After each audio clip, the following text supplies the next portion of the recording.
We're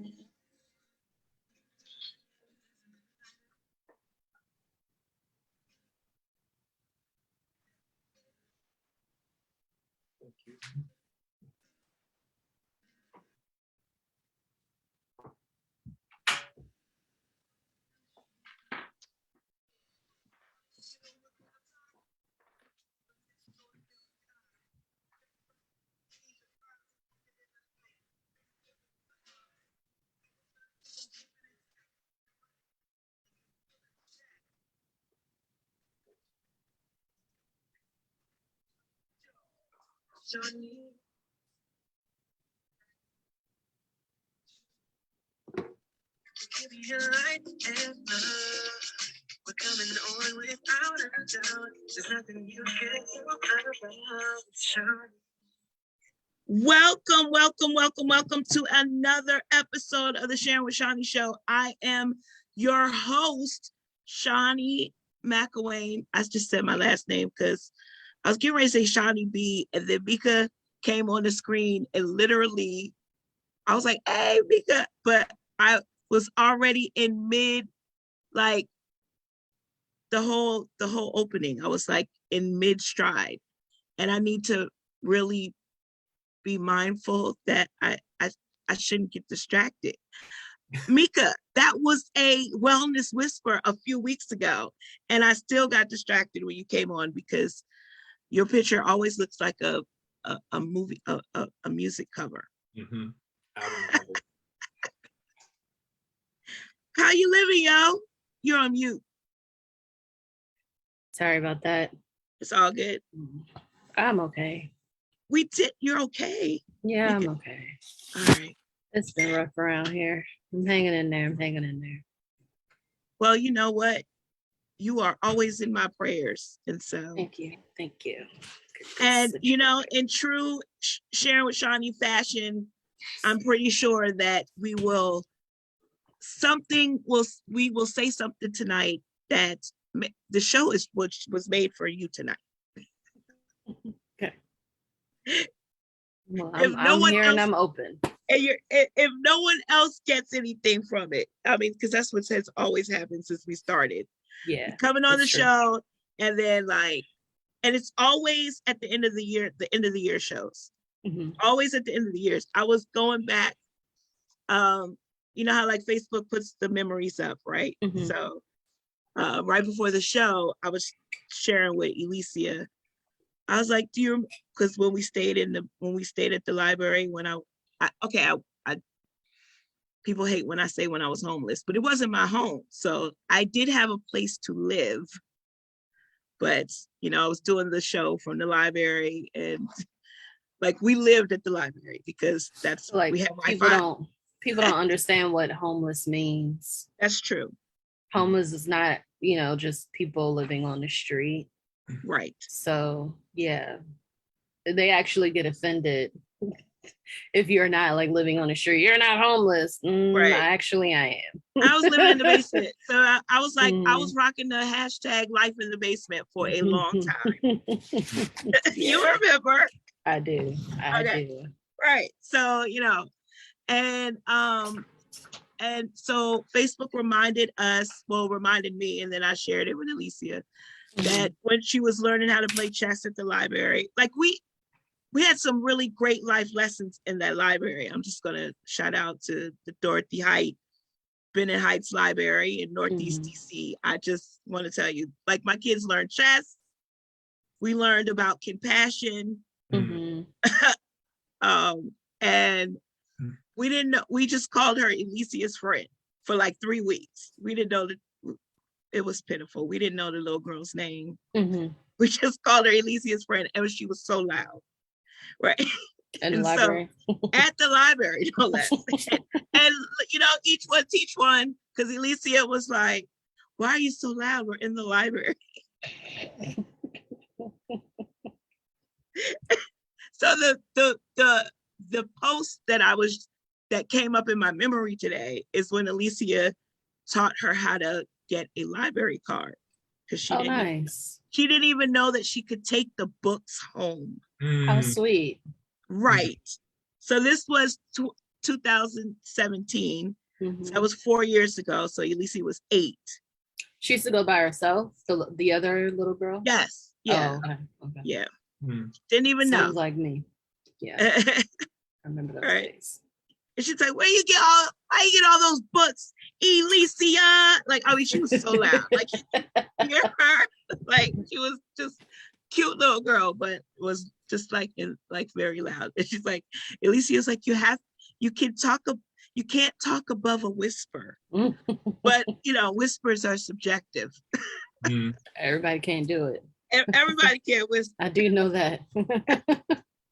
So Mika, for those that don't know what you do, right? Because we gotta make sure people know you. Like, this is what I started doing. On the fly, I was the host of a retreat. It was a virtual retreat a couple weeks ago.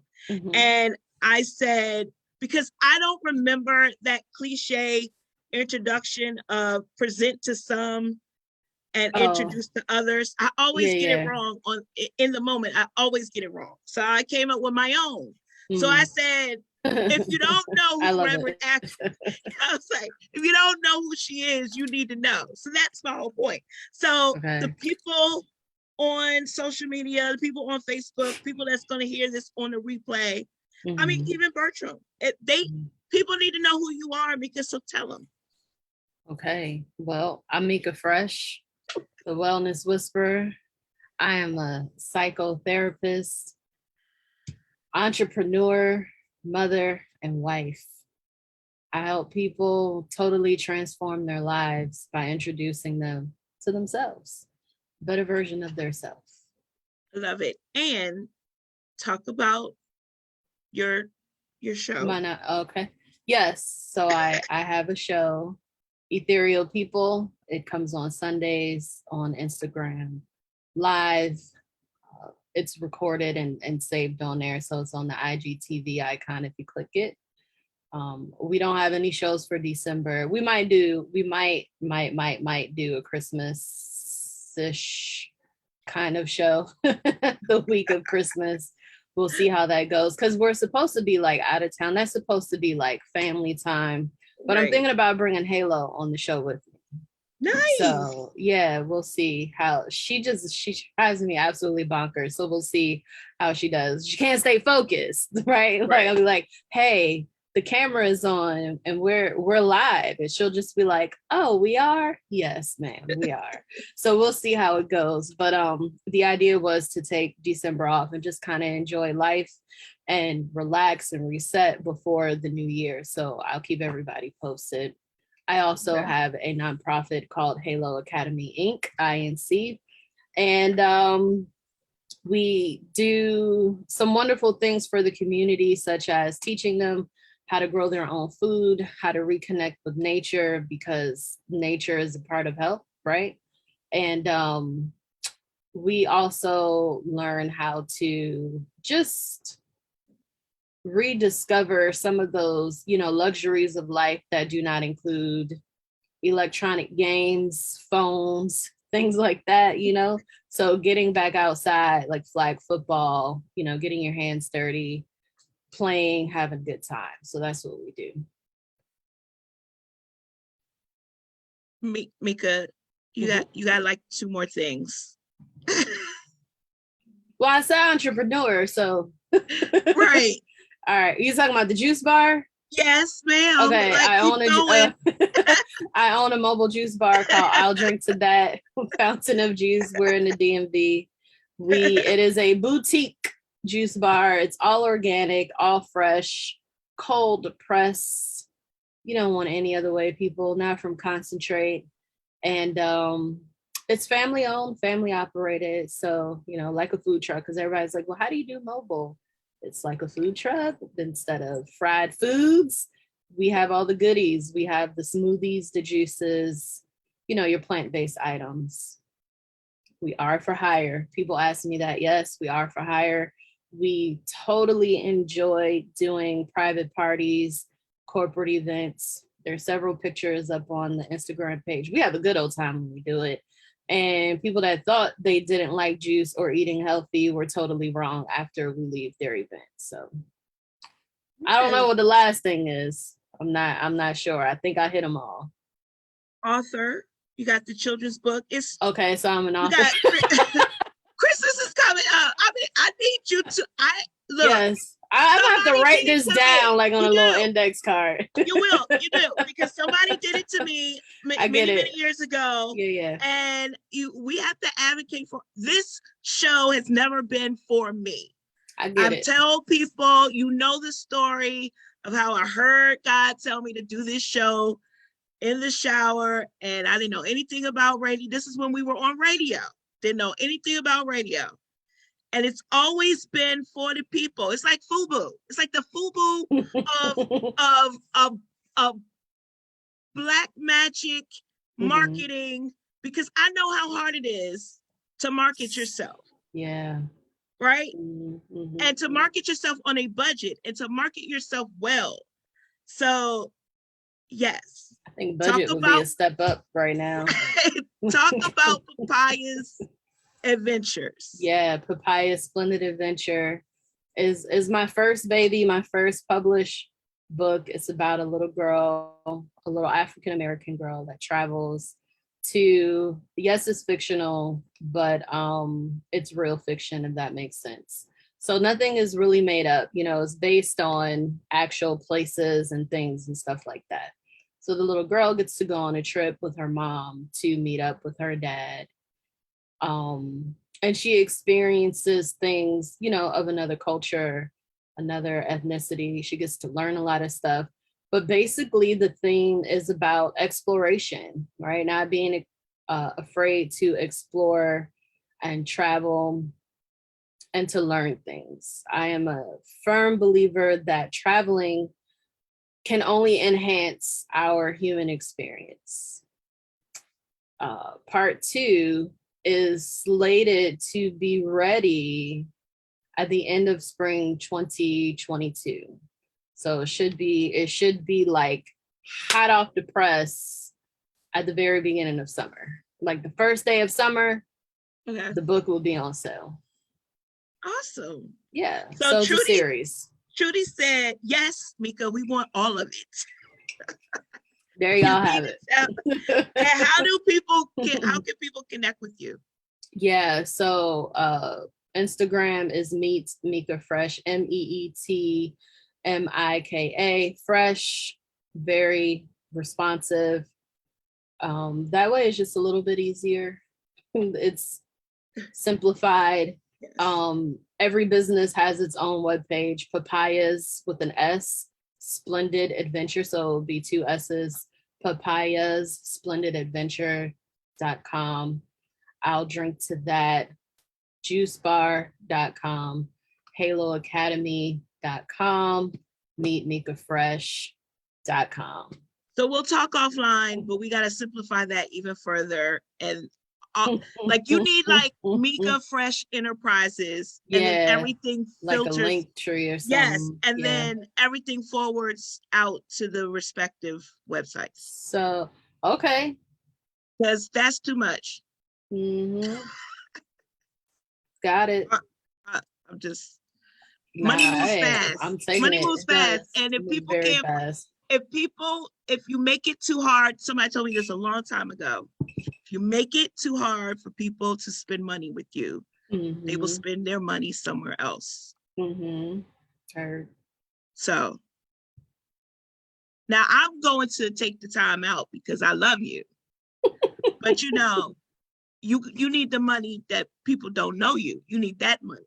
That money. you need right. You need the unknown money. Unknown money. Unknown money. Like I hear a song, I hear a rap, a poem, right? Something. Like unknown you money. know, like someone bought a book the other day. They bought It's Time to Make a Change, like 5 copies. Okay. I don't know that lady. Doesn't that feel good? Like the unknown money. I really appreciate. Like, I don't even know. Familiar money. It's not even 6 degrees of separation. I don't know the person. Like I really don't know the person. Right. Like it's not. I can't even say that. Oh, it's someone. It's so and so I know from this. Da da da da da. No, I don't. No, I don't know anybody in, I think I shipped those books, I want to say Kansas. I don't know anybody in Kansas. I love it. I know. I like it too. It's amazing. All right. So we got all those out. We got all that out the way. Just remember, appreciate it. Thank you. I'll be doing that next week and the week after. Yeah, I'm gonna write it down. I'm gonna get it together. I just want to shout out, like, I think I have like Presbyterian royalty on my show, because I'm going to say that because, Bertram is, ordained PCUSA.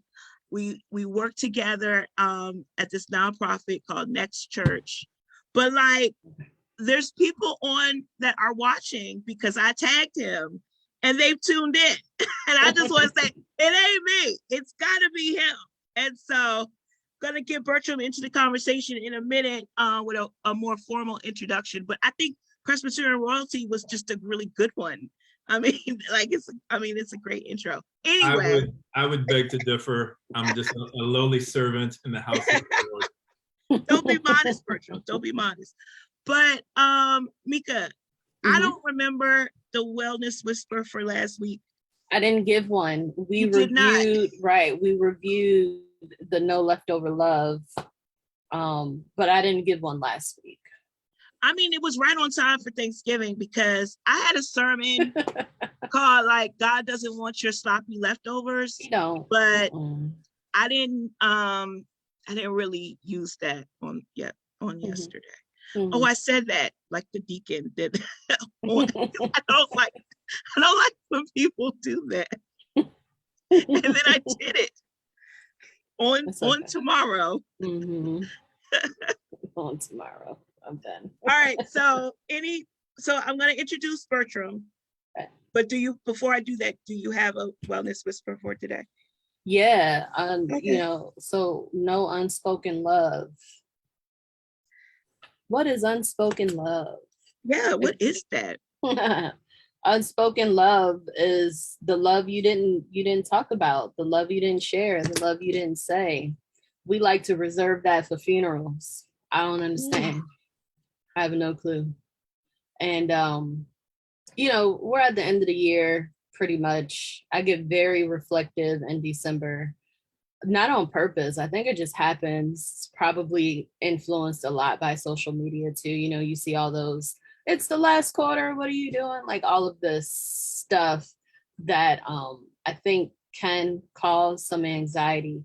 And so I try to use it for good because I don't, the Lord says don't be anxious for anything, right? It says be anxious for nothing. So I'm getting better with my scriptures, y'all. I want y'all to know that because I don't usually drop them because I don't say them right and I don't know how to reference them, but I'm reading, I'm getting better, and I'm gonna share it. So anyway. But we have a rule here on the Sharing with Shawnee show that you don't have to give scripture reference. Just tell us that it's in the Bible because we're in 2021, and as long as we can Google it, look. I feel like as a natural researcher and APA writer, I need to be able to reference every quote that I use, right? So source. That's what you're saying. I need to cite the source. I need to cite the source. Exactly. First, somebody said it's in the Bible. You need to know that's what I see. Yeah. I go with that. I want to sound like I know what I'm talking about because I do. I know what I'm talking about. I know it was in there and I know I read it. I just don't really know where I read it. And that's okay. Like I'm okay with it.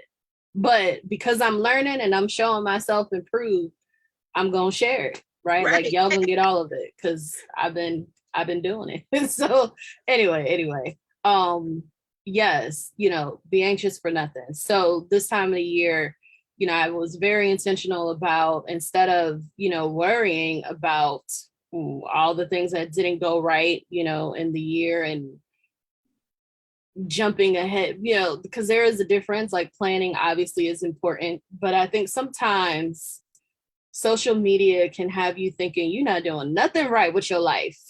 Just do you have it all figured out? Like I got my calendar for all of 2022 figured out. And I'm like,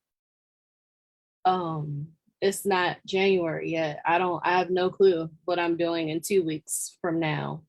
And, we start to have this feeling, it can invoke a feeling of, am I doing this the right way? Right? Am I being the right business owner? Am I being the right parent? Am I being the right spouse, the right, whatever, just so that comparison spirit. I don't want it. But in being reflective, one of the things that I noticed, and also I spent my birthday with the most wonderful woman in my entire life, which is my great grandmother, whose birthday is 5 days after mine. And so she turned 98. And she's a fiery 98-year-old. She had me cracking up. She's funny. Some of these things come with old age, right? She doesn't even know that she's doing it. She's not, she doesn't have like dementia or anything. I do feel like senility is kicking in a little bit. She said some things and I was like, what? And being able to spend that time with her, it really did just kind of sit in my spirit. We're getting to the point where we are planning, right, the end of her time here with us. And imagining how that whole service is going to go. She's a mother in the church. She's been in church my entire life. I don't know when she started, but just imagining the different things that people will say. We used to talk about like what song she wanted, to be played and stuff like that. And I'm just thinking, I haven't been to a funeral, and it's been a long time for my personal family, like my direct family, but my husband's side has had, some unfortunate experiences, like back to back for like 5 years straight. Somebody was dying. And I'm thinking about those things and I'm just going, well, who is that? And like, the immediate family would be like, I don't know who that person is. So they've been gone for a while.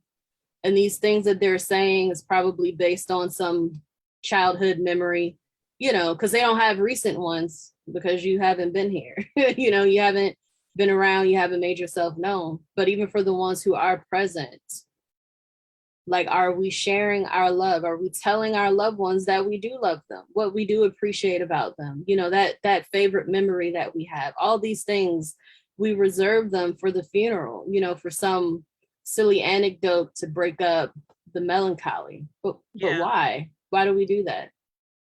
And I don't want to do it, and I don't do it. I tell everybody every day when I speak to them exactly how, and I'm a writer, so at some point in your life, you'll get a letter from me, right, of what you mean to me, because I don't like crying in front of people either. So I just give them a letter, and they know. And walk away. Do you give the letter? I do walk away. Yes, I do. Yeah.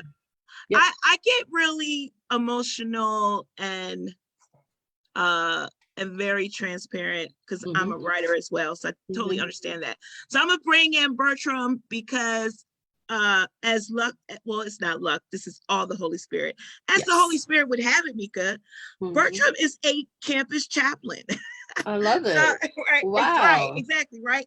And on the pre-show, we talked about like what the topic would be tonight. And I was like, well, maybe, we're headed into the holidays and, I hear happy holidays 24/7. Yeah. And happy, for some people, holidays aren't so happy, right? This could be the first holiday without a loved one. Like going through that. So I told Bertram I wasn't going to read his bio like a robot, but I consider Bertram a very dear friend. As I stated earlier, we are on a nonprofit board together called Next Church, and I met him through mutual friends, going on probably 4 years now, and our friendship has grown. I asked him in 2018 Baltimore when I met him, "Oh, come on my show," and he's finally here. And so, right, like you gotta get me before I get on TV, right? I'm just kidding. I mean, you can still contact me, but you might have to go through 5 people. Might be a long Right, wait. right, you're right. Like I'll be like, I missed some of them, but oh, Bertram, I Yeah. didn't hear you. You broke up a little bit. yeah, I'm gonna see what's going on here. Okay, You're back you're now. fine now. You're back Mhm. now. But welcome, Reverend Bertram Johnson, to the show. Oh, and I do want to say this too, because I think it was so important. So I am a co-moderator of Black Presbyterians United here in Washington, D.C. chapter. And over the summer, I think it was the summer, right, Bertram? We did, or was it earlier this year? We did two webinars on the vaccine and why it was important for especially Black and Brown communities to get vaccinated. And that was all through the people that came on and spoke, was all through connections that Bertram had. And I just want to say that it really helped a lot of people educate themselves. And I think a lot of times, you know, I remember growing up with Black news, BT News, right? I don't even think Is that Ed Gordon? Was that Ed Gordon? that was Ed Gordon, Tavis Smiley, like, I mean, but we don't have that anymore. We don't have our version. We have Black anchors, but they're still, you know, in white spaces reporting. Do you know there's the Black News Network now? Yes, I did hear about that, but it's not known as it should be. As BT was, yeah. So it's Mark Lamont Hill, Charles Blower on there. I'm trying to think who else, but I mean, those are just two names.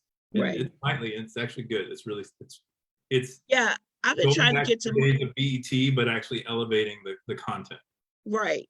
I've been trying to get to Mark Lamont Hill's bookstore in Philly since he opened it. Like, I am a fan. We should do a road trip. We should. Like, it's only 2 hours away. You can take your show 90 on the road. minutes. Would you say, Bertram? Then you can take your show on the road. Yes. Because I need to promote the oh my goodness. So, fun fact. I don't know if I told you this, Mika, but I had to get, so the book has been so delayed. And so the last hurdle was getting permission for some content that's in the book that I reference. Like I had my, because I know APA style writing too, right? And I give credit where credit is due. And so it got an integrity flag on it. We had this integrity meeting with the publisher, all of that. I've been emailing a person, the man died in 2004. Oh. It's not funny that he died. It's funny that I didn't know he was dead. I mean, how would you know? Emailing him. Okay. How would you know?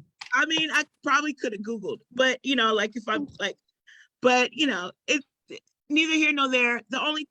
But the beauty of all of this is he left permission to use his work. Oh, nice. And so we can move forward. Well, that's nice. And hopefully the book will be ready for Black History Month and all that good stuff. But anyway, it's not about me. I just wanted to put that out there. We were talking about giving your flowers while you're here. That's what I heard. I know you didn't say it like that, but I got old people and my ancestors. That's what I hear my grandmother. Give me my flowers while I'm here, right? Yes. Which was not necessarily flowers in the literal sense, but shower her with love. And because I recently, like right about a month ago, a friend of a friend lost their kid's dad, right? Unexpectedly on emergency surgery, didn't make it through surgery. And this man was 3 years older than me. So when you hit middle age, there's this like feeling of mortality that comes over you. And like, I'm going to start going to funerals more often, right? And especially, so just like, I've been like thinking of ways of how to let this be like a welcome, a call to, because one of the things that I pride myself on this show is that we bring awareness to things that are not necessarily like known, right? And we educate each other. And so like I want to do a whole show around Black male health, because I don't know why y'all don't like going to the doctor, Bertram. Like, what is wrong? Like, maybe you, because you're a little older than me, but my generation does not like going to the doctor. The homie's in the hospital right now because with a gallbladder thing going on, and he's like, "Oh, it's just indigestion for a month." So you mean to tell me every time you eat and you get sick, that's not a red flag? Shawnee, I have two references for you to talk about Black men's health right now. So just okay, awesome. But my point to this is, I sat in that funeral, which was a beautiful service, but I think if he had known how important he was, he would have taken more time out to care about his health.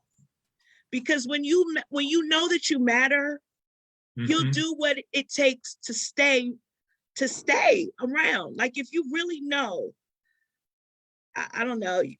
That needs to be a show. That needs to be a show.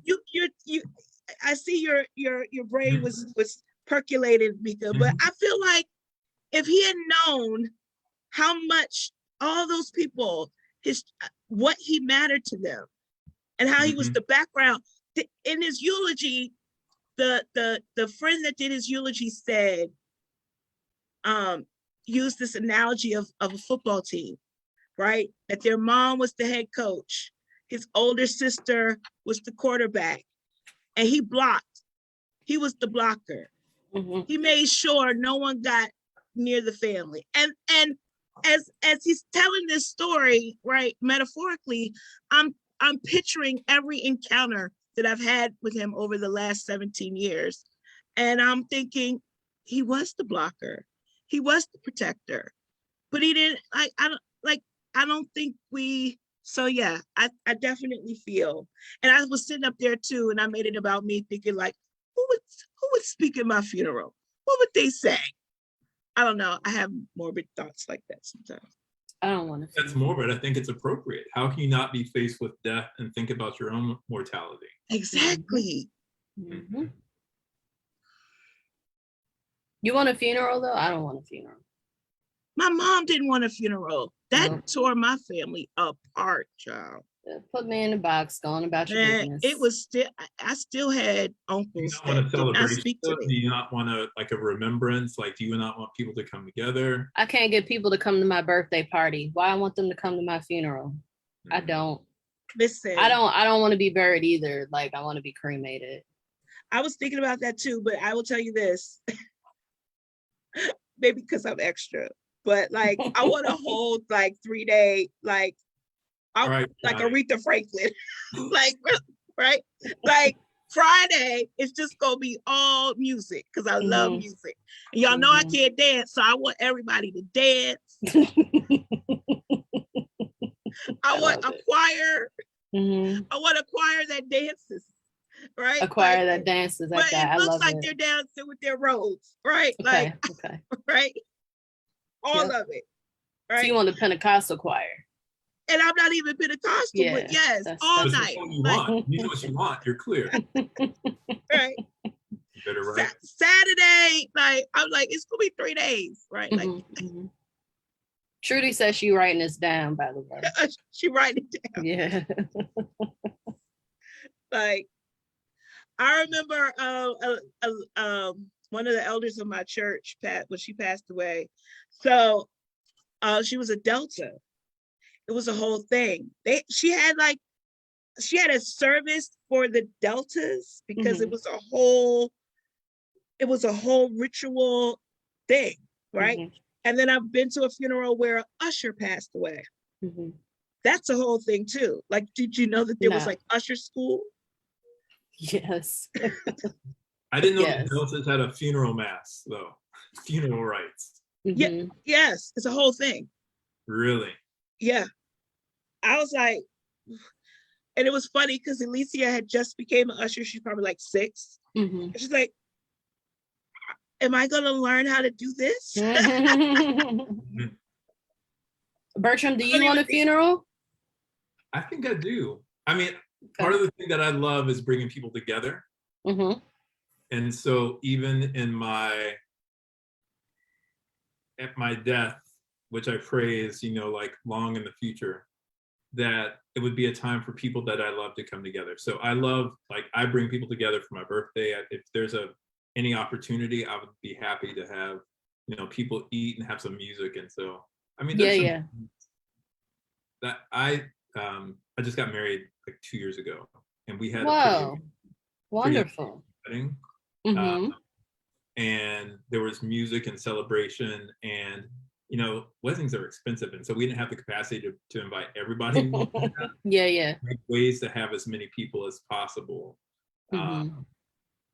But we had a gospel choir, we had a gospel ensemble. Mm-hmm. Did a little concert at the beginning, and then there was like social time for the people who were staying just for the cake and reception, and then there was dinner reception. And the thing that I regret about our wedding day is that I wish we had planned it earlier. I wish like our wedding was at 4. I wish we started at 2, because that would have given us 2 more hours to be with people and see people. So yes. Yeah. I can relate to that. Funeral, I mean, prayerfully, hopefully I'll be able to see it in some way and enjoy the spirit, but I do want people to come and celebrate. And the phrase you spoke earlier was no unspoken love, that I hope that the experience of being, even at my death, reminds them of the love that I have for whoever's there. I love that. Trudy said, Mika, I can't believe you can't get people to come to your birthday. I can't believe that either. Is it because, no, I'm not even going to receive that. Like, oh, is it because it's a week before Thanksgiving? But no. Yeah. You want to hear something funny though? I remember growing up. Have you ever had a party? Did you ever invite me to a party and I didn't come? I haven't had a party since I known you, so no. Okay, I just want to be clear. Okay. I just like, because I have been known to double book. Like it was, so I just want to make sure. Because I will go to a party. I like what that's parties one are thing fun. About me. That's one thing about me. If you invite me, I'm going. And it's like I don't care how I get there. I'm like Oletta Adams. I don't care how I get there. Right? That's me, right? Yeah. Right? And but I will say, and this has always been me, because I remember my mother like she just said the best way to be a friend is to show up. I remember that. Show up. At such a young age, and it's just stuck with me. And then I watched her do it. I feel like a lot of parents don't actually talk to their children about how to be good friends. Well, I think a lot of people don't know how to be good friends. Yes. So this is a truth. Parents to offer that when you can't expect children to practice that when their parents haven't modeled it. Yeah. It's the most mind-boggling thing. So, I'm a therapist. People have this expectation that therapists are perfect. I am not. And there are times where I get upset with myself because I have certain expectations. I've always had high expectations. Actually, when I became a teenager, I felt pretty bad for my mom because I was just like, could she ever actually live up to my expectations? I have high expectations. I expect a lot from people because I give a lot. I do a lot. I am a lot. So it's just natural that I expect the same in return. But as a therapist, I don't think there is a family session that has gone by where my mind has not been blown of some of these like missed opportunities. Parents are upset with their children about things that they don't know, but I'm looking and I'm like, well, where was it modeled? Where was that shared? Where was that talked about? How was they supposed to know if you didn't tell them? Like, whose responsibility is that? And so yes, Bertram, you're correct. And I just find it interesting. There are a lot of people that don't know how to be good friends. And there is nothing more dissatisfying than learning that as you get older. Like, it gets worse as you get older, you know? For someone like me that moved around a lot, I don't have that childhood friend, you know? I don't have a lot of, you know, anchoring memories because we were so freaking transient. So I think it's something that's very noticeable as I get older. Like, man, I don't have that, you know, what I call that social media friend. And I'm putting it in quotes because, you know, it's a thing and it may not be a real thing, but it's still a thing. Somebody put it out there, so it's a thing. I always say if somebody can write about it, it exists for someone somewhere. But you know, that's my best friend, right? Like all us out there, and then you see these little memes and the reels and stuff where like, oh, well, me and my best friend hook up, and it's like, it's just this wondrous thing. And I'm like, I don't have that. I don't have that. Why don't I have that? I used to have that. I thought your sister as an was adult. your best friend. My sister is but I'm not her best friend.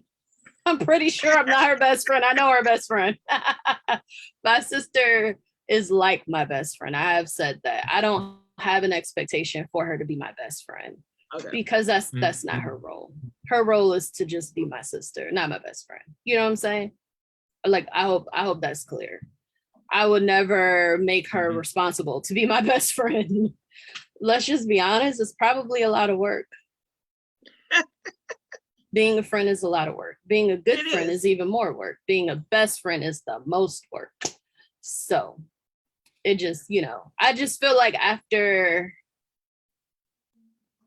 probably like after school, you know, after high school, like, so transitioning into young adulthood, that just, it kind of just faded away. And people, I feel like you hear them, you know, they give reasons like, oh, I've seen a lot of reasons why people kind of fall off of friendship. But here's something that I've noticed.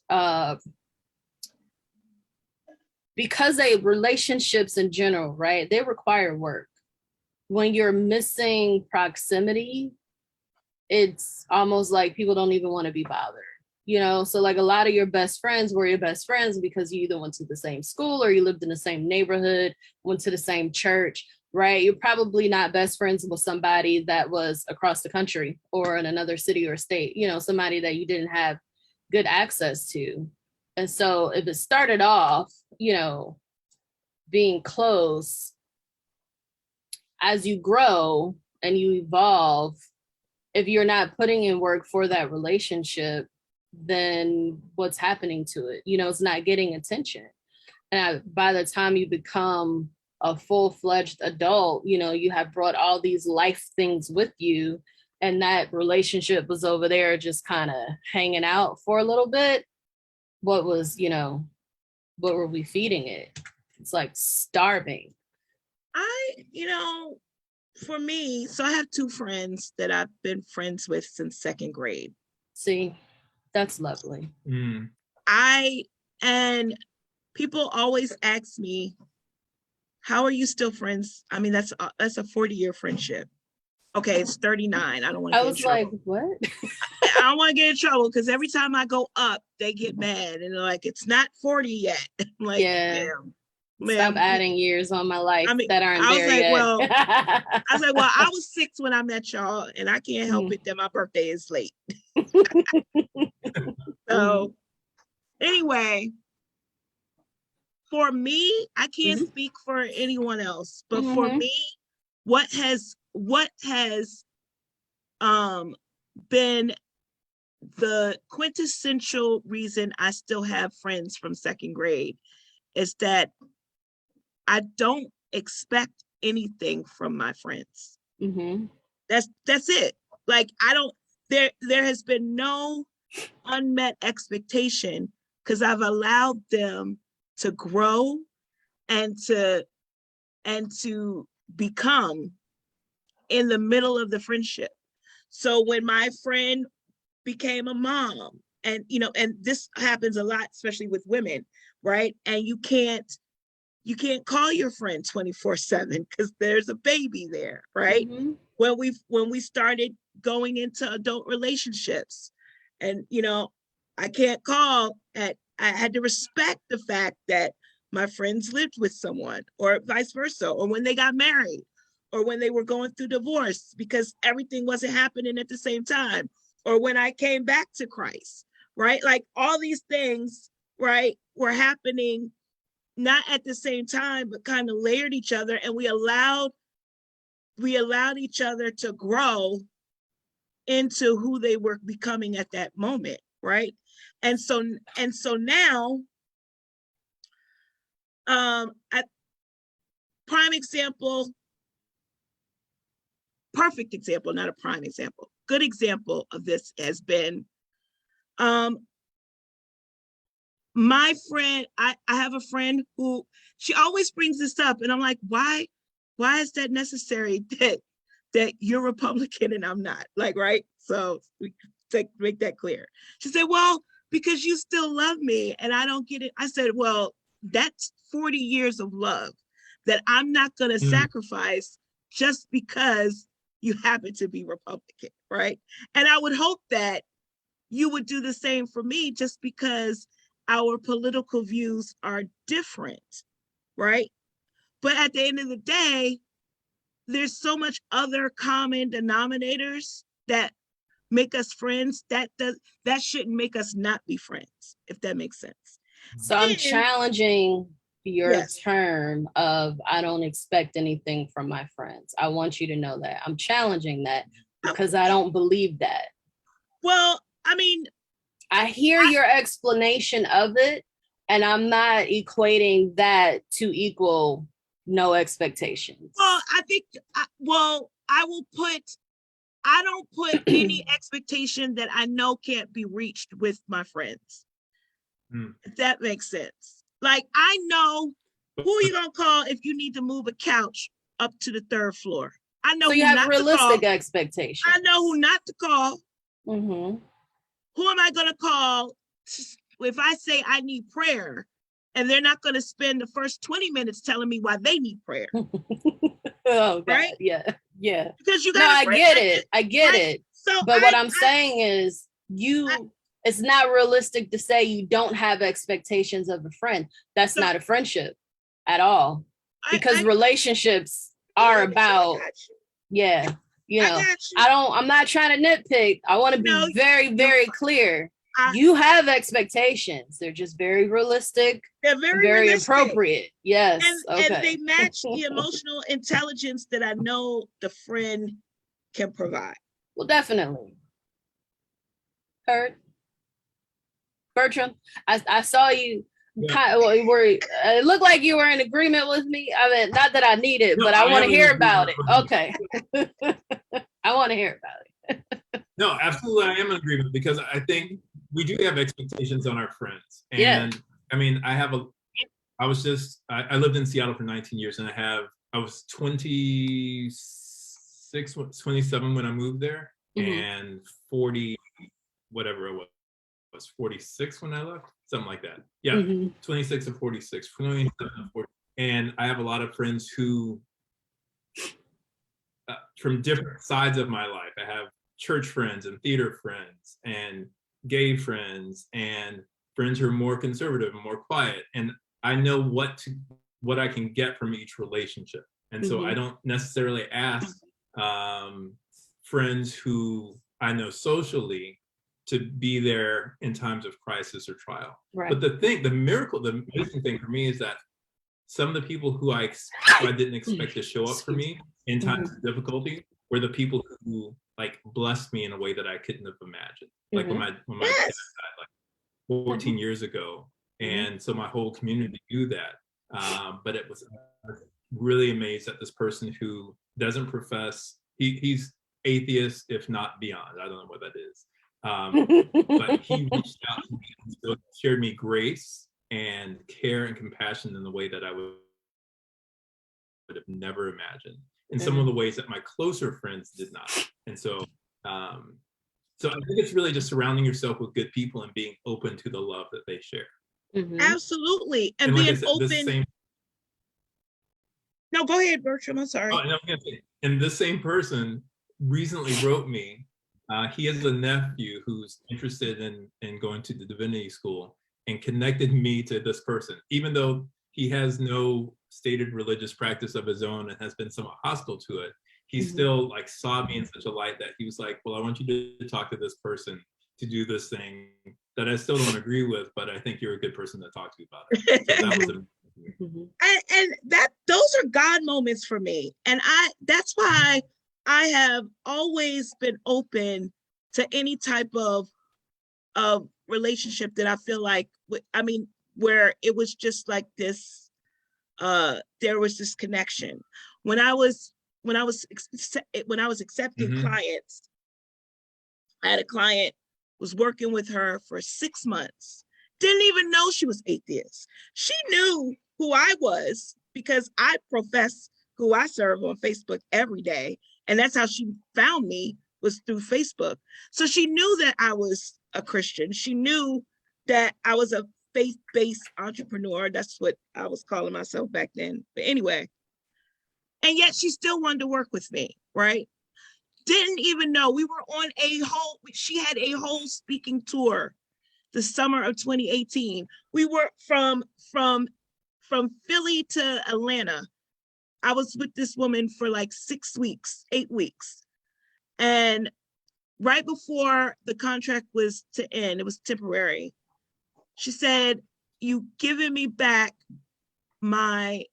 you've put a little bit of faith in me that that my view on religion could be restored.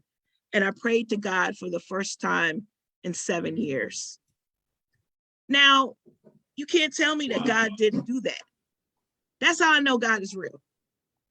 Because I didn't even know. Well, and also you're an evangelist. You're an evangelist, actually. So low key. I am? Yeah. I'm an evangelist. Just, I mean, just the way you I'm like, I don't know. I hear evangelist, I think of Shirley Caesar, and I'm like, not agreeing? What? I mean, okay, you're not singing in a beaded dress and a nice wig, but I'm just saying the way that you live your life draws people in. You draw people That's what in. evangelism is. Exactly. Yep. Exactly. Oh, I didn't even think of it that way. Really? No, I never thought of it that way.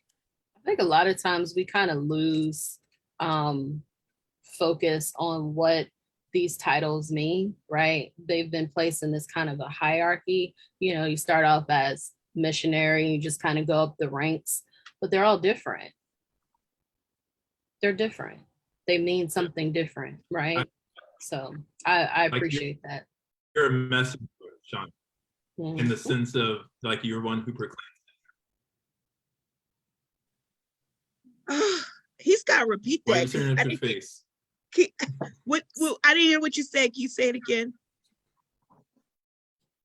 Oh, I just said, why you turn up your face? I said, you're an evangelist. You're a messenger. And a messenger. I don't know. I gotta sleep on it. So Mika, what was Shawnee, what happens when you sleep on it? I'm confused. Like you could be like, you gonna stop doing what you're doing? No, I'm not gonna. You're doing evangelism work. Yes. That's just okay. I mean, this is easy. Oh, that was funny. I gotta sleep on it. What happens when you wake up? You just said your whole Facebook was proclaiming who you serve and who you love. Hi, y'all. All right. I got you. We love you. This show's not about me. Let's shout out some people. So who's watching? We got Trudy, the sassy girl Brown watching. Thank you for watching. I saw Pat Jones. Yes, thank you, Pat, for watching. Pat Jones is in the building. I saw Joel. I think Joel signed on because I tagged you, Bertram, because I don't think Joel has ever been on my show. I've always liked that name, but I always pronounce it Joel. How do you pronounce it? It's not Joel. Is it Joel or is it Joel? He's frozen again. Do you know guess what? I found a name in the Bible that I didn't even know was in the Bible. What is it? Jason. Oh, yeah. My man Jason is in Acts. I was like, Yeah. yo. It's a couple of those, you be like, oh, snap. Okay. Yes. Yeah. I've seen that one. I think I actually had to study Acts for something. I'm so confused because I know I've read Acts 17 before. Okay. But apparently probably not for that name though. No, probably not. I mean, it's such a big book, right? Like it's heavy, so it'd be easy to miss. It would definitely be easy to miss. Like my man Jason was. That's so funny. Listen, I laugh at myself a lot. Bertram, are you back? In. I am. Can you not see me? No, it's black. We can't see you. I mean, well, I am black. So. Yes, you are, my brother. Let me try something else. I'm sorry this happened. I don't know what happened. It's okay. All good. I mean, you couldn't hear me till I switched devices. So you realize you didn't have the fake internet? I mean, I still think the internet is. It probably I still think it's fake because how does it work better on the laptop right. than the desktop? Right. What? Why? I don't know, but I had to call Verizon to give them a piece of my mind. I bought a new security system, couldn't connect it. I had to take it with me to my sister's house. Immediate connection. Came back like, oh, no. We got a whole problem. A whole problem. But it happens all the time. Yeah. Trying to connect to the Wi-Fi on different devices, there's an issue. So they heard me today. Shawnee, can you hear me? We can hear you. Mm-hmm. But you can't see me. We can't see you. I don't know what's going on. Well, stop and start your video. The power of the internet. It's technology. We'll just blame it on COVID. Everybody blame everything else on COVID. Like, why not? This is Omicron right now. This is how it works. What? So, do you have a formula, Mika, of how you?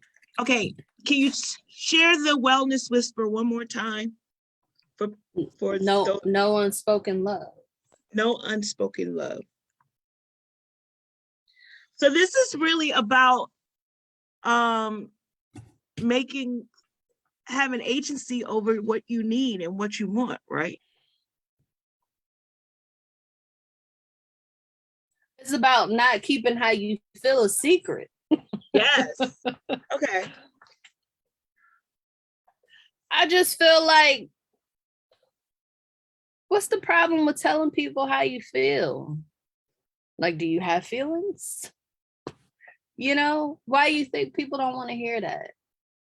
We say these things to other people. I don't know how often we're saying it to the person. So like, when you hear like, especially celebrities do, oh, my grandma or my grandfather or, teacher so-and-so had like the most impact on me. Like, well, do they know that?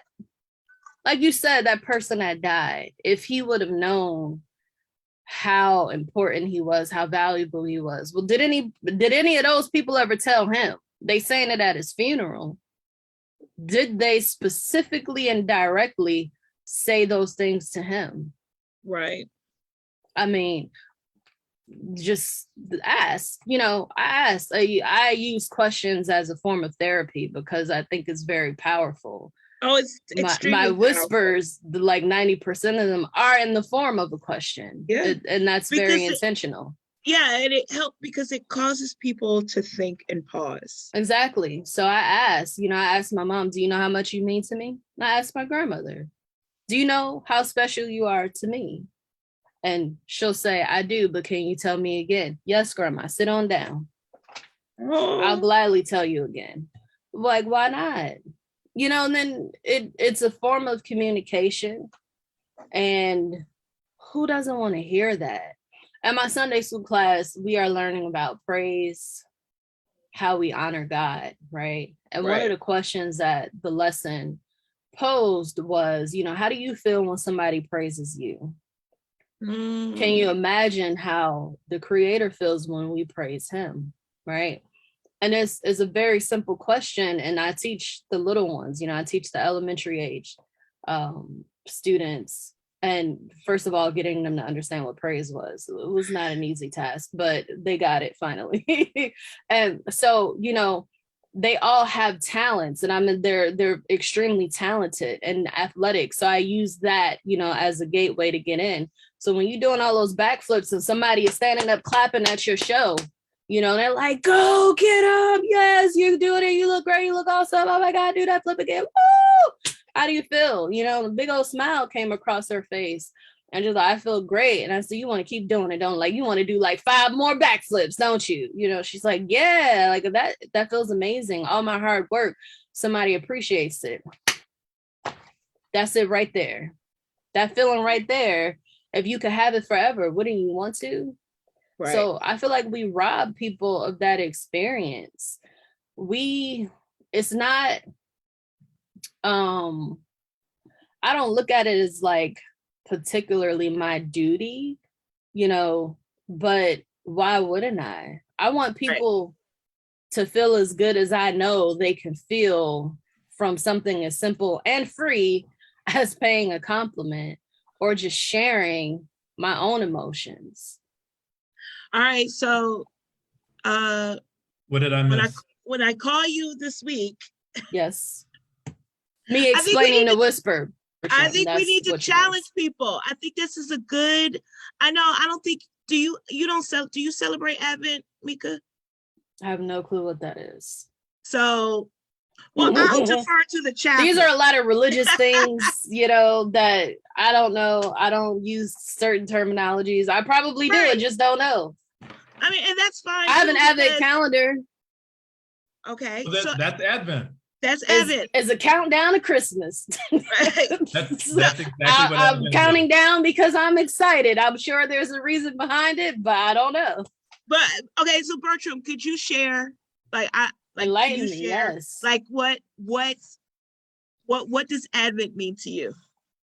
So I'll basically say, I mean, in the technical sense, Advent is the 4 weeks leading up to the celebration of the birth of Jesus. Mm-hmm. So there are 4 Sundays in the Advent calendar, and each one has a theme. But for me, so we were talking about holidays earlier, Shawnee. You were asking about, you know, how people feel through the holidays. I'm not a fan of Christmas. I mean, I don't like the way we celebrate Christmas.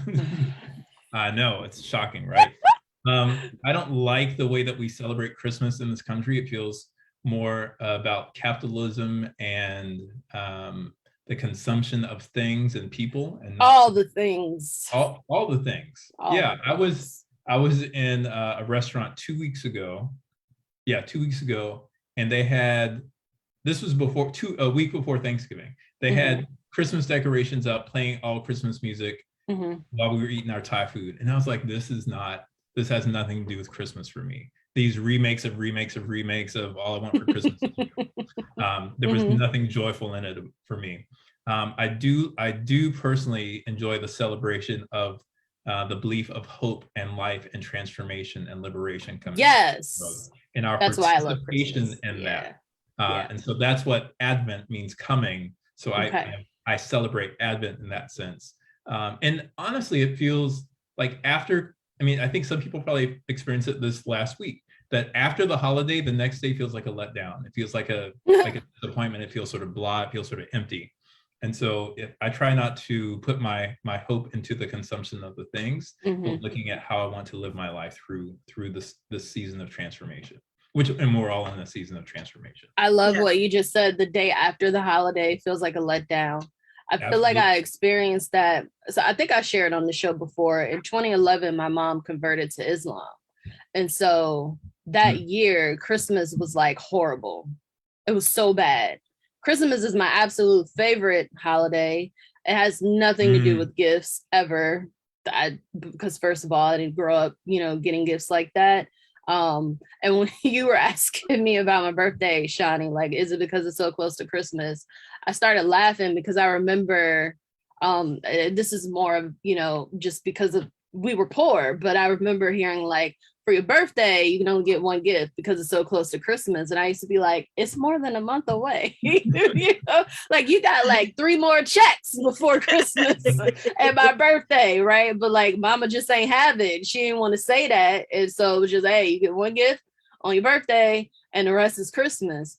But Christmas, I enjoy this time of year simply because I see a difference in attitude in people. People seem a lot kinder. They seem a lot more cooperative, a lot more helpful. I see more joy and things like that.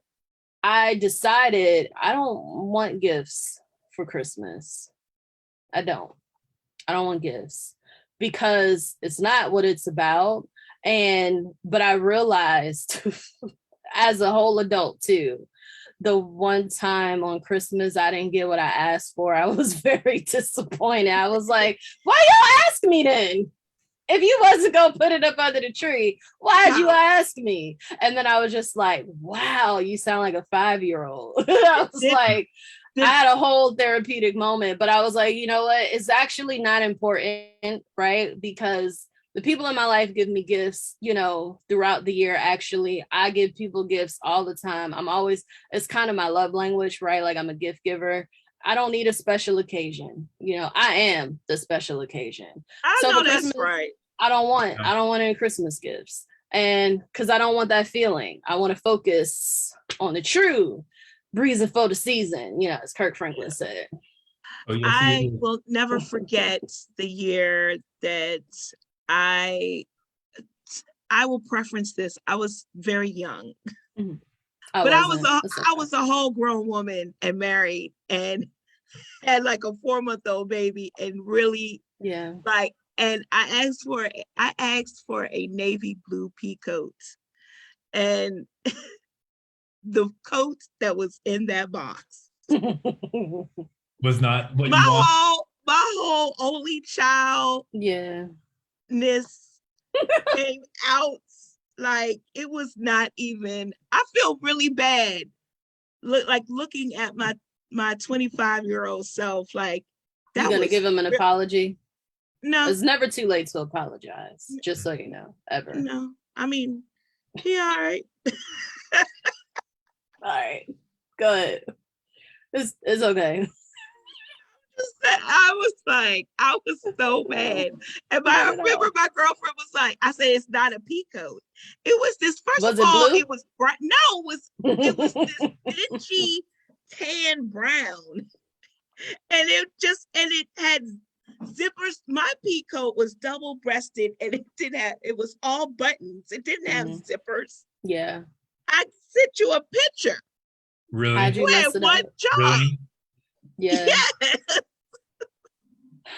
I told y'all I'm a good gift giver. So when I don't get what I asked for, to me it's about you didn't put in the effort. That's how I feel. I could be very wrong, but that is how I feel. So I know I went off on a tangent, which I always do. We went down a rabbit hole, which we always do. But my whole point to bringing up Advent, Mika, is that I feel like, as we close out the year with the show, I think we should challenge people, because I feel like I'm going to call 5 people and tell them what they mean to me. Okay. I think we should do that.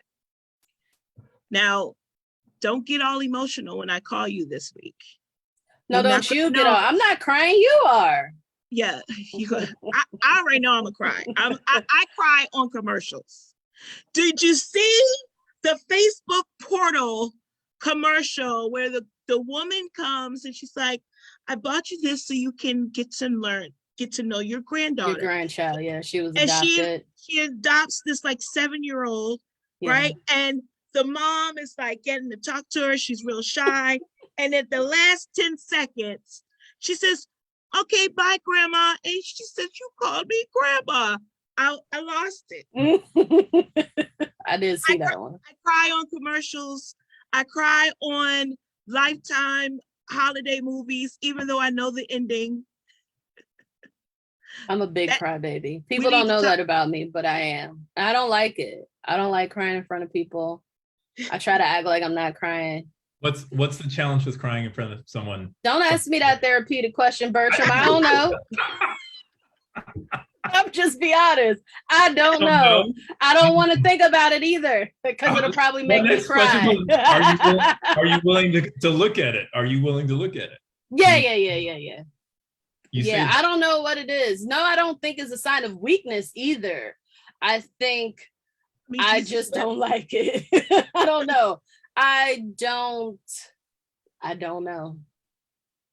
And I usually, yes, I'm willing to look at it. Probably not now. It's coming in the near future. I know. I just feel like it's deeply rooted in something. Tell me that I don't have energy for. That episode, Mika, Shawnee. Tell me what Mika's gonna look like. We'll tag team you in. I mean, I think it definitely. I definitely cry. I especially cry when I really when I tell my story, like that right there, I get real sentimental. Can I share something really quick? Sure. I don't remember what year it was. I think it was like 2009. It was Mother's Day at church. I'll never forget it. My mom was there. And I, was what thank your mama.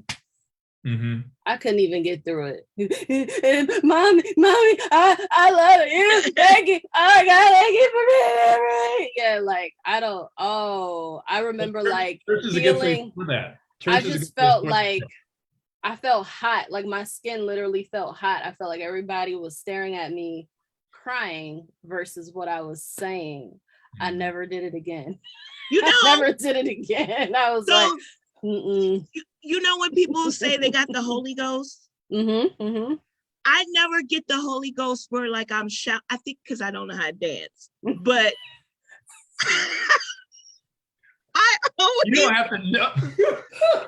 She said it's I never get that Holy Ghost. Can I be honest though? We do notice the dancers that's off rhythm versus the dancers that's on rhythm. It's a noticeable thing, and maybe that's in your head. Before I became Presbyterian, I frequented an AME church, and my older two were baptized. I love how you know the difference, but I don't know all of them. It's all church. So I never joined, but I was there a lot. Okay. And there was a lady like almost every Sunday would catch the Holy Ghost, and she would run around and she would say, "Go Jesus, go!" Right? I love it. I love it. I would get so excited, like I would get excited for her. Why you ain't run with her? What? He said like MC Hammer. Yeah. She would run. She like, go Jesus, yes, go. Right. And so I'm like, and I used to think I was doing church wrong because I would never feel like that, right? But my Holy Ghost moments are very personal in the sense that it's just tears flowing, and I get that warm sensation that you said you felt, and that's how I was like, this is my Holy Ghost moment. Yeah, it's different for everybody, right? Definitely. I don't think I will ever run around a church. And I got it I got it one time, and I feel the Spirit through music. Like music has always been a connector for me to what I feel, like the lyric, like I'm like, this is exactly how I feel, right?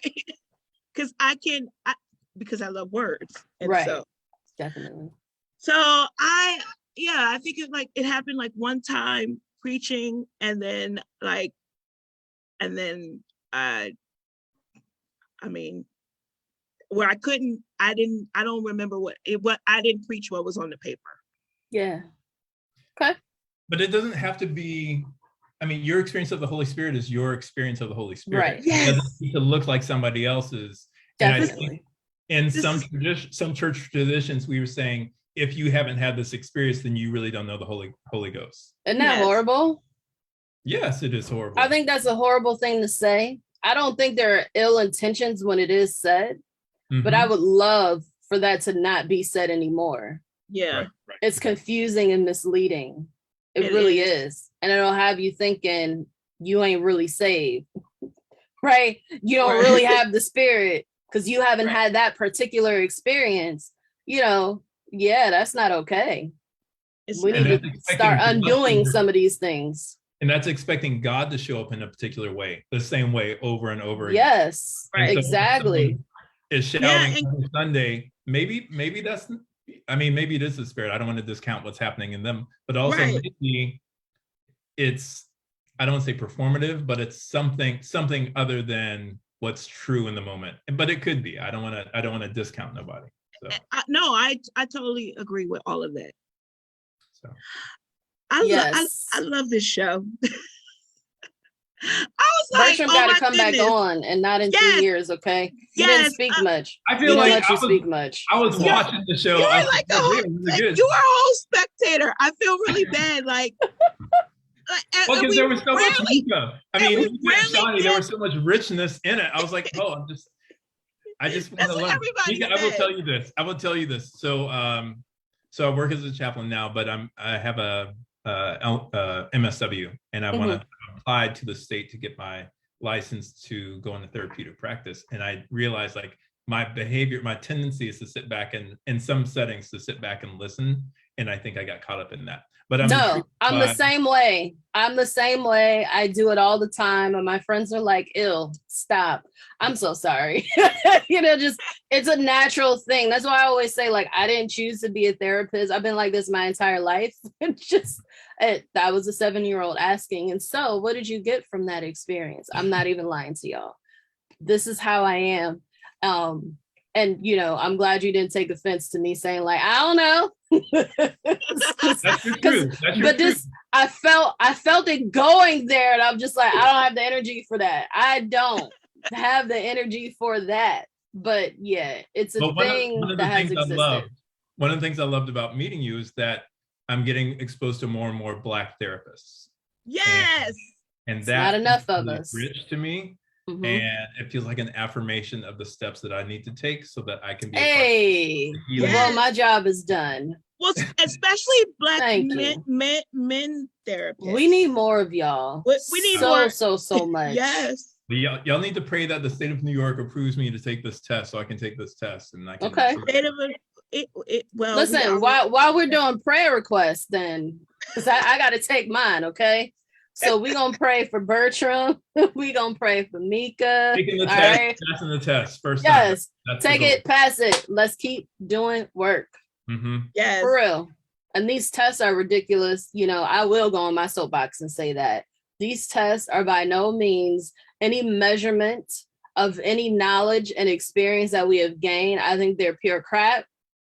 And everybody needs to do away with them. Y'all need to find a different way to show that we've learned what we've learned. Because apparently I ain't learned nothing. I got a whole degree. But anyway, I'm not going to digress either. The tests are crap. They really, really are. And the cultural pieces are a whole nother topic. Okay. It need to be like a white test and a non-white test or something. Mhm. Something is wrong. I don't know who these test writers are, but I don't think they look like the three of us. You know who they are. I don't think they look like the three of us. It's some problems. But this is also why I'm working very hard to get my PhD for these types of issues. I can't do anything on this side. I got to be on the other side. Mhm. That's where the change happens, unfortunately. And there's not enough of us. There's not enough of us represented whatsoever. And there's not enough of you, Bertram. Whatsoever. I have family, clients, and I be looking at my little male clients like, God, I have nobody to refer you to. They be like, Miss Mika, do you know a male therapist? Like, I love you, but I really want to, and I get it, because I don't want to talk to no man. I be like, you don't know nothing about my life. I need a woman. I need a Black woman. And that young man is like, I need a Black man. Did I ever share? Because this triggered something for me too. And I think it's just that I felt like I wasn't going to share because I knew we were over time, but y'all seem to not have anything else to do tonight. So I'll keep on talking. No, I'm just kidding. I'm not going to keep you that long. But I remember when my son was, he had an IEP from second grade all the way through high school. Individual education plan, for those that don't know what an IEP is. So he had, so by the time he got to 10th grade, his behavioral plan was kind of like 2 hours. Okay. So, which basically meant he didn't really need a behavior plan, but we kept it on there so he could get the services, right? And I remember, I think this was his junior year, and he had a first period class with just one of the worst teachers ever. Like it was just bad. And Roderick told the teacher that he was in the way.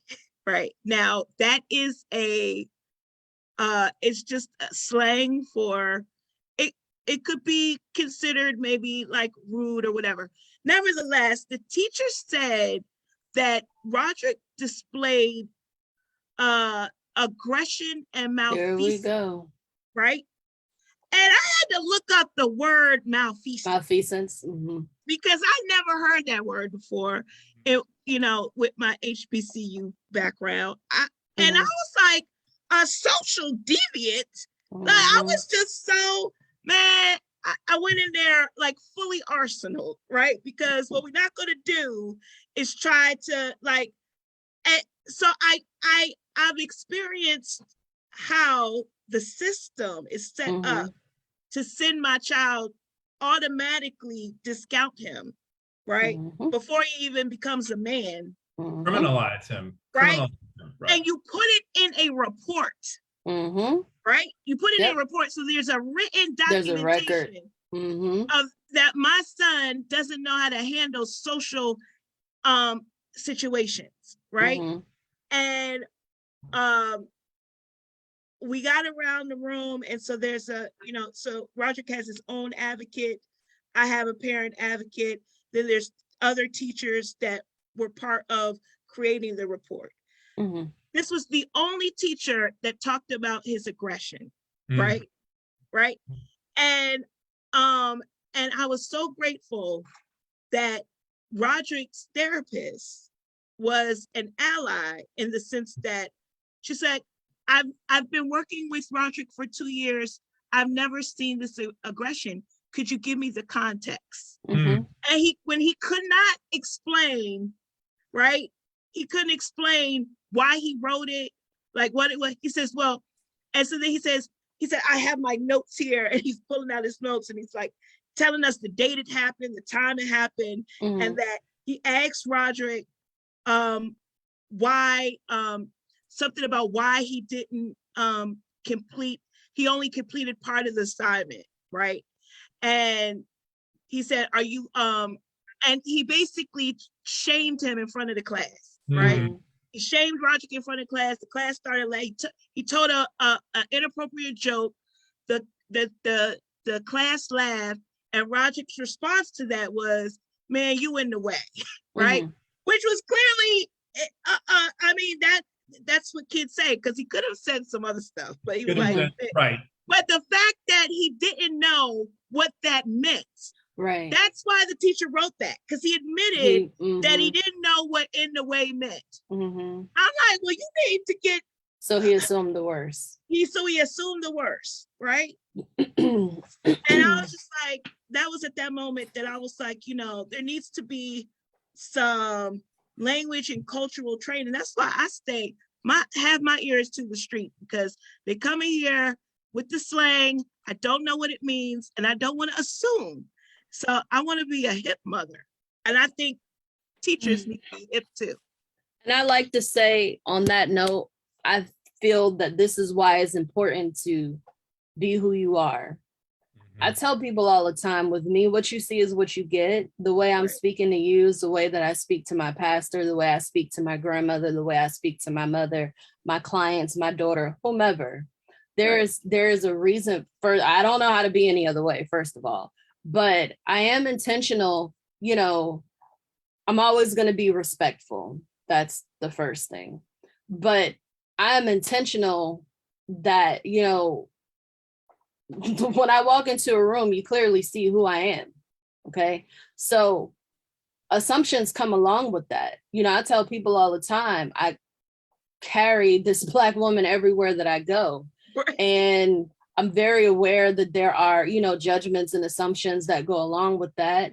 And Shani, you know, because I've heard you say it before, when you start using, you know, 4 and 5 syllable words, people are surprised and, oh my gosh, you're so well spoken, you know, you talk like a white girl, and, you know, all these things that I've heard my entire life, and I don't really care. It has no relevance to me, because the same woman who, you know, speaks that way can also, you know, use vernacular. And I do it all the time. And sometimes when I'm in those other non-Black spaces, I do it on purpose.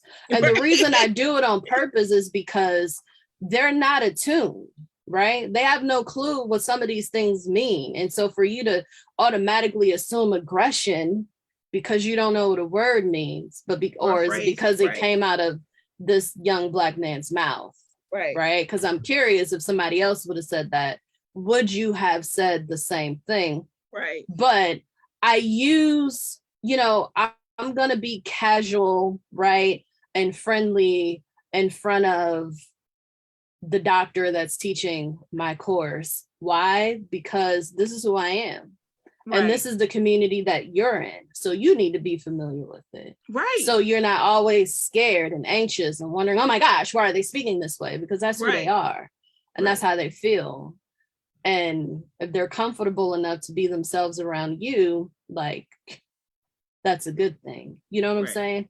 But we don't do this. You know, we want to kind of change up the code switching thing.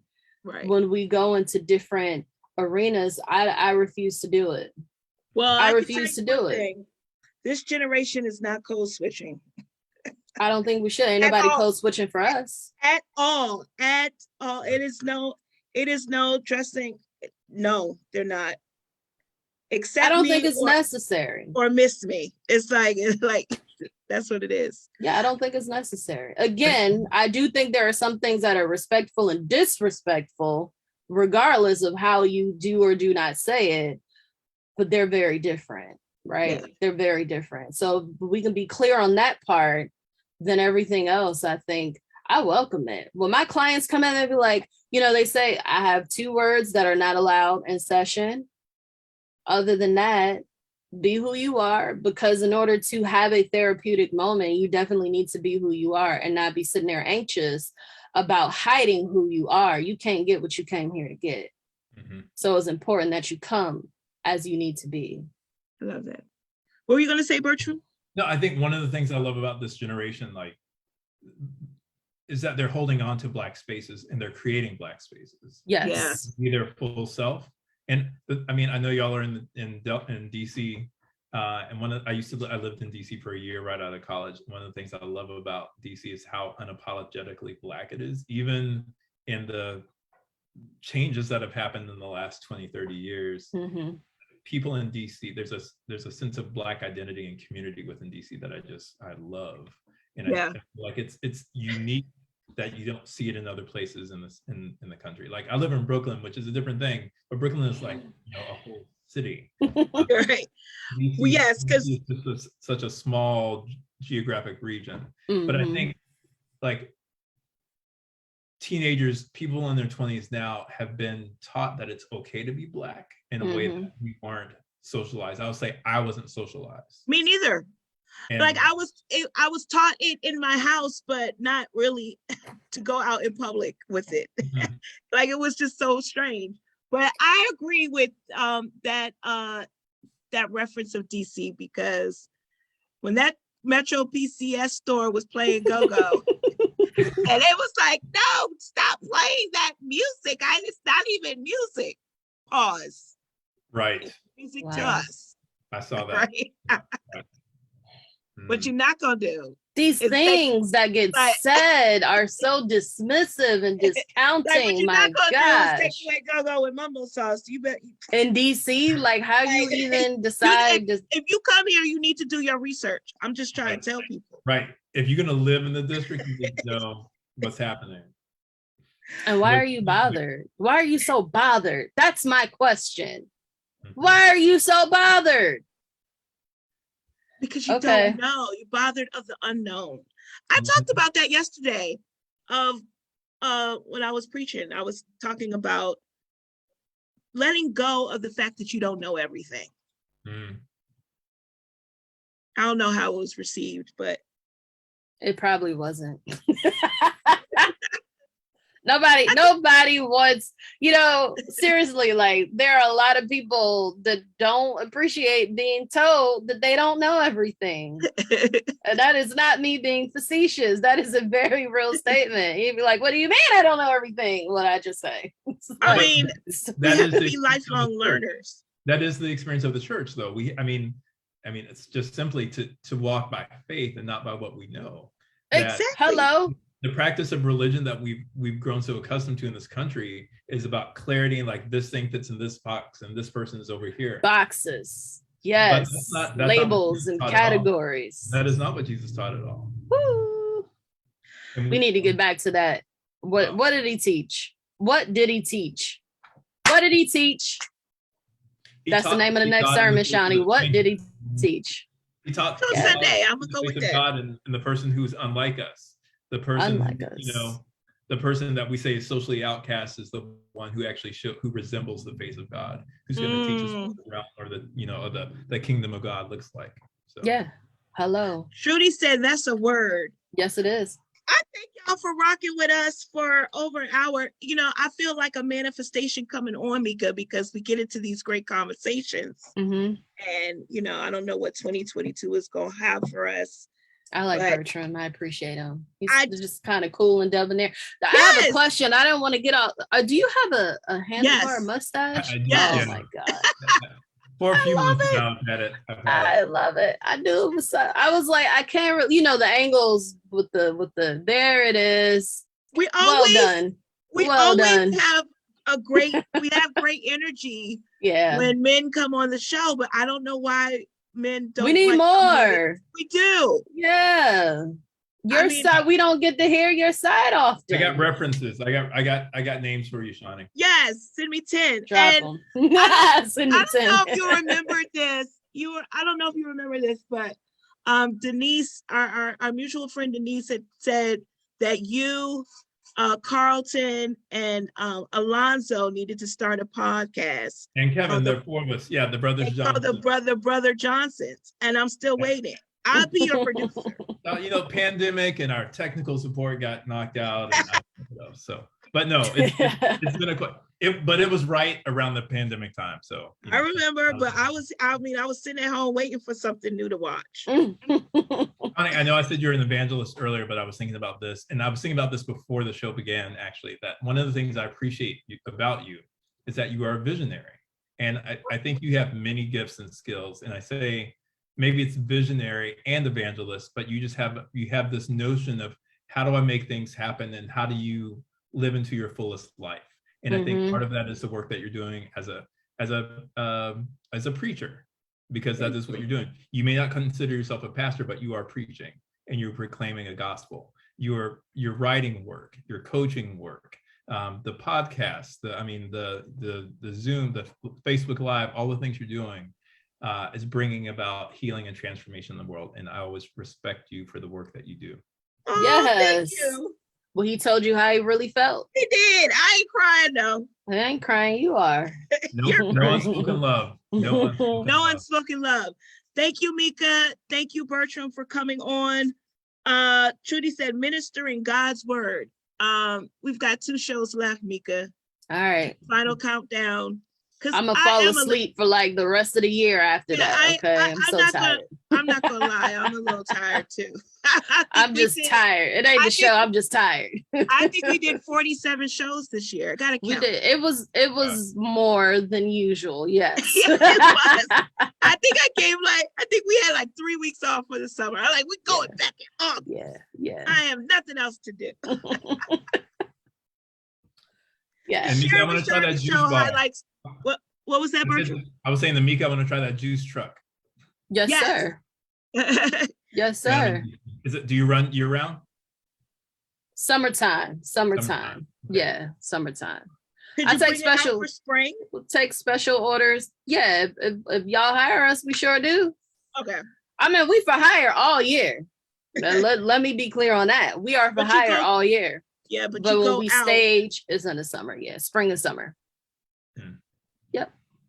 Awesome. Thank you both for coming on tonight. As I said, the Sharing with Shawnee show highlights ordinary people working for an extraordinary God. The 2022 calendar is open. You can go to ShawneeMcElwain.com to book your slot. Next week's guest is Elizabeth Hagan from she's an author, preacher here in DC. And she has a book out called Brave Church. So we'll tackle that.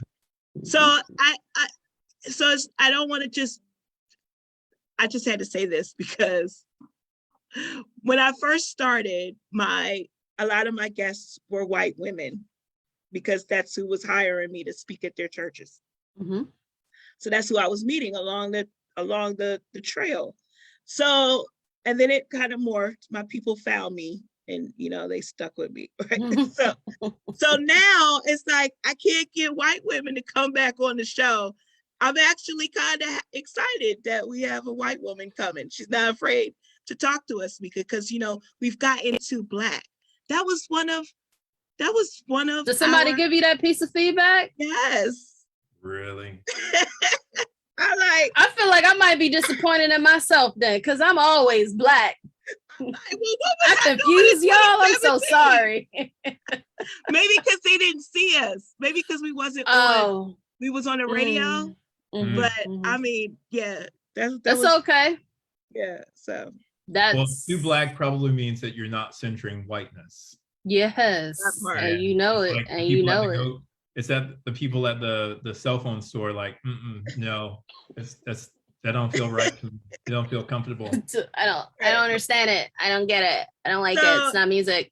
So we're gonna we're gonna work on diversify. I mean, I personally don't care, but yeah, that's interesting though. I want people to know that everybody's welcome on the Sharing with Shawnee. Everybody's welcome. Like men, women, him, them, she, her, whatever. But we've never been rude to anybody. We've never misspoken a truth. So what that says is the person that gave you that feedback is uncomfortable and the truth and the reality of what is happening.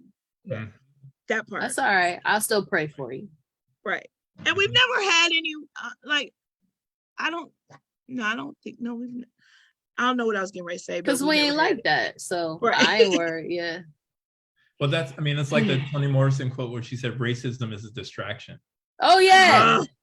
I love that quote. Somebody said something to you and now you're trying to figure out, well, what did I do to make them uncomfortable? Yeah. What did I like? Right. No, that's pulling you out of your lane. Just get back in your lane and keep going. Exactly. Just okay. And if I can't recall, I gotta go back because I don't read all of them. I don't read that stuff anymore. I get the intern does that. But I think I love it. I was in my bag that day because I wake up to see how Black I'm gonna be that day, right? So I think that particular day, I was like, you know what? I'm definitely Angela Davis Black. I think I came on the show with my I can see her over your shoulder, right there. Exactly. Yeah. And I think I picked my hair out just like that. And be like, this is the Sharing with Shawnee show. Today you're giving us like a Leontine Price head. Hey, I was just teaching my daughter about her. But maybe with some Eartha Kitt cat eye glasses. Yeah. So Yeah. Tomorrow's a hair day. So Okay. Okay. see you later. I love y'all. It. Thank you It so was much. lovely Thank you meeting for you, having me. Bertram. I feel like I learned a lot just by watching the show. I was like, oh wait, I'm on the show too. So let me. So, You got to I come love back your on. spirit, You got to come back on. Bertram. Yes, absolutely. Well, you know what? What? Can I get you on my show? Absolutely. Yes, y'all can. yeah, let me know. Okay. All right. I'll do an email intro so you can get his contact. All right. All right. Because I don't have a lot of men on my show either. I don't know where y'all be. I guess they're not a part of my audience, so I'm gonna have to change it. Because I feel like I have a lot of male energy. You know, I don't know, but maybe men aren't on Instagram. Is that what it is? Men are on Instagram. Okay. I don't know. We'll figure it out. On that note, I'm hanging up. Goodbye. I'm happy to go anywhere. I'm welcome. So thank you. You're welcome. Shawty is a mess.